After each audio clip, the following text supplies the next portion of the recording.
We are live. Welcome to episode 1 of Reclaiming Leadership with the Good Business Witch. I am so excited to be coming to you live. This is a new way of recording a podcast for me, and I just think it's awesome. I'm super excited about it. So happy Monday. And this week we are talking about burnout. We're talking about kind of the challenges of it and kind of the first ways you can start breaking up with it. And before we dive in, I just want to tell you real quick about my program that is coming up called Break Up with Burnout. It's a 7-month program and it's going to be awesome. I'll tell you more about it afterwards. For now, let's jump in and talk a little bit about where this idea of burnout came from. It actually started in the 1970s when American psychologist Herbert Freudenberger, that's quite the name, right? used the term burnout to describe what was happening in stressful situations to people in helping professions. So these helpers are really the doctors and nurses around us, right? So he noticed that in these caregiving positions, professionals would end up feeling really exhausted and unable to cope with the high stress of their jobs. We obviously saw this firsthand during the pandemic, right?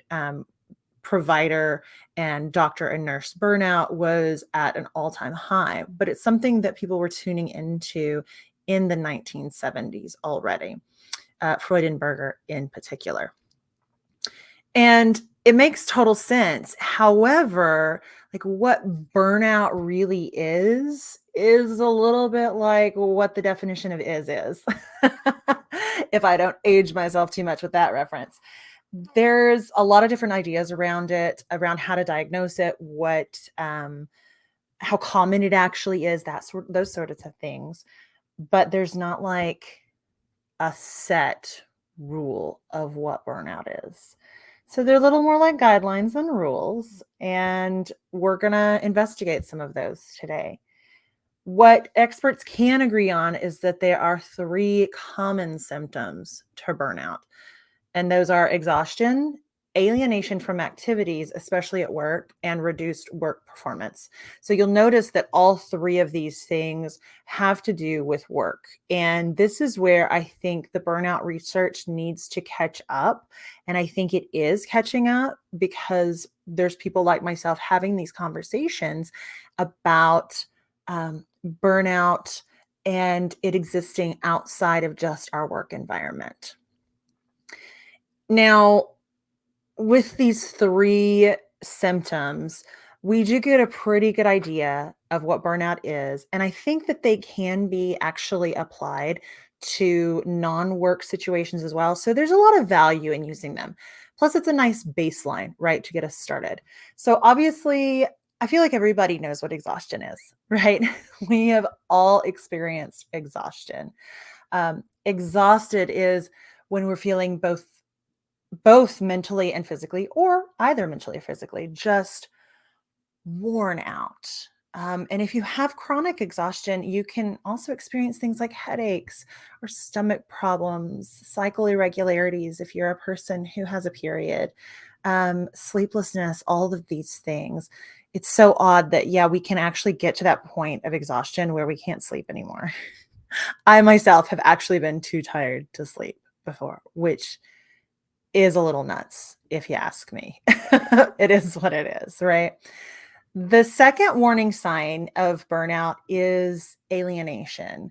And so, really, when we think about what that word alienation means or what an alien is it's someone outside.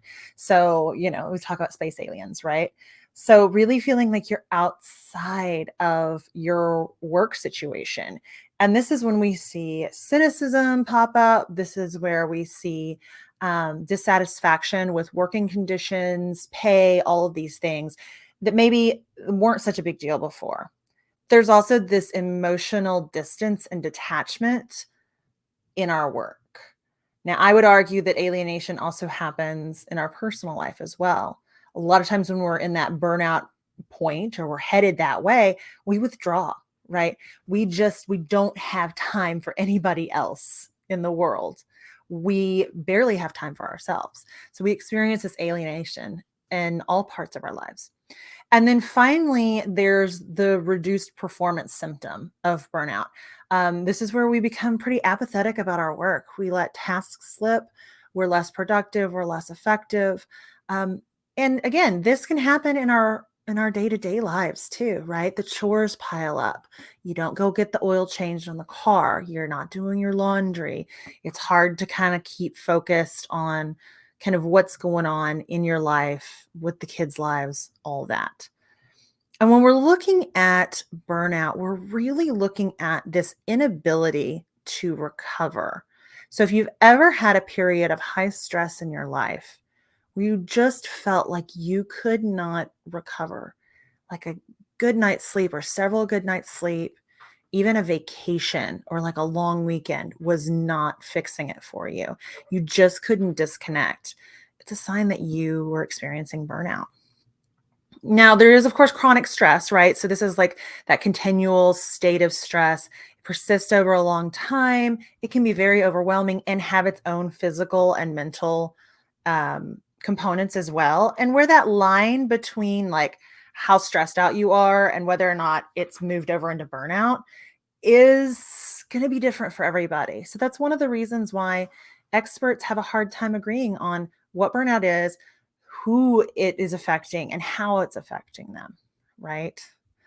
Um, we do have some interesting predictors of burnout, though. So I find this super interesting. And I know we're getting a little bit into the nitty gritty, but this sets us up for future episodes. So just bear with me for just a moment more. These are going to be really interesting and actually going to help prove my point that burnout happens at work, but outside of our work as well. So predictors of burnout include our sex, include our age, include work tasks that we deem unreasonable. So just like those wacky requests from your boss, right? Your weekly working hours, the autonomy that you have in your job, the support in your work life, the support in your personal life, the sentimental accomplishments that you experience, like the accomplishments that may not result in a raise, but like they make you feel good, whether or not you have those. Leisure activities outside of your work, your social support systems, your family, and your non-work work conflict. So your work life and personal life, the conflict between those two, if you're not supported in one, you may feel burnt out in the other. It's really interesting that like there's this odd balance that really needs to be maintained to keep us in that sweet spot of, dealing with stress, because stress is normal and natural, but also, not being overwhelmed by it. Really, the difference between burnout and even chronic stress, not to mention regular stress, isn't so much where we're experiencing it. It's about whether or not recovery is possible. Kind of crazy, right? Now, the patriarchy is a big cause of burnout, if not the biggest cause of burnout. And this is one of the many, many reasons I am all about smashing the patriarchy. So if you need to hop off the recording now because you just can't deal with it, that is fine. But before you do, I want to share this statistic with you. During the pandemic, when it started in 2020, our lives changed, right? Do you know during the pandemic, 3.5 million women either cut back on their work hours or left their paying jobs because they couldn't maintain the balance between their paying work and their unpaid labor? Because women are still completing nearly twice as much unpaid labor as men. That means if you've got a family of four, so a husband, a wife, and two kids, she's doing twice the unpaid labor at home on average than he is, but they share those two kids and the house and the pets and all the things. So tell me that the patriarchy doesn't have an impact on burnout. It absolutely does. Here's a stat that will completely blow your mind. I found this today and I'm like, oh my God, you're kidding me. So, one of the big challenges that we have here in the United States, of course, is a lack of quality, affordable childcare. Did you know that the experts agree that 17% more women would be working and would be in the labor force if they had access to good quality, affordable childcare? Not only that, but 31% of women without a college degree would be in the workforce. Now, hang on a second. This is going to make your head spin because it made mine spin a little bit. So, when women have access to good, affordable health care, not healthcare, that's another argument altogether, right? When they have access to good, affordable child care, they make close to $100,000 more over their lifetime. They also have an additional 30,000 in their retirement fund. Yeah. But why don't we have better childcare in the US? Because the patriarchy tells us that women are supposed to be at home taking care of those kids. And if they choose to have a job outside of the house, then, they'll just have to balance it all. It's all about that work-life balance. Men are not asked about a work-life balance. It's like being on the red carpet. I love the video of it's Tony Stark, so it's Robert Downey Jr. and Black Widow, Scarlett Johansson, sitting next to each other at a convention. And they're both asked a question, and his is all about like, what kind of training were you going through, and how does it feel to be this example to people, yada yada. It was meaningful. I can't remember exactly what it was, but it was this really meaningful question. And then they literally looked at her because it was like, oh, we have a question for you and you. So let's ask this question and let's ask the second question before they gave anybody a chance to answer. And they asked Scarlett Johansson, oh, you're in really great shape. Is there any special diet that you're on? And she's like, wait, why do you get the fun, interesting question and I get the one about salads? It's a patriarchy. Women are supposed to be a certain way. And that certain way does not include being a big moral impact on people like maybe Tony Stark's Iron Man. It also doesn't include being a power player because, as we have seen, women move into more quote unquote masculine fields, kind of more away from the caregiver, the teaching jobs, that sort of thing that we are attracted to. It doesn't let up. It does not matter. We're still doing more work. So, of course, we are burning out. So, as we work to break up with burnout, one of the first things that we have to do is reassess how we're doing things in life and how much effort and energy we're putting into everything, and whether or not we need to be putting that much effort into it, or if somebody else can come in and help us. I am so, so blessed to have a partner who loves cooking, and he'll get in and do dishes, and he does his laundry and I do my laundry and all of that. And he doesn't expect me to be his caregiver and housekeeper and all that. And I realize that that is a beautiful privilege that I have in my relationship. And I'm so, so blessed to have that. But if you don't have something like that, it's like, where can you start delegating, for lack of a better word? How can you lean on the people at work or hire someone else in your business to help you manage tasks so that you're not doing it for 12 and 13 hours a day? So, your challenge this week is to look at where you're putting your time and your energy.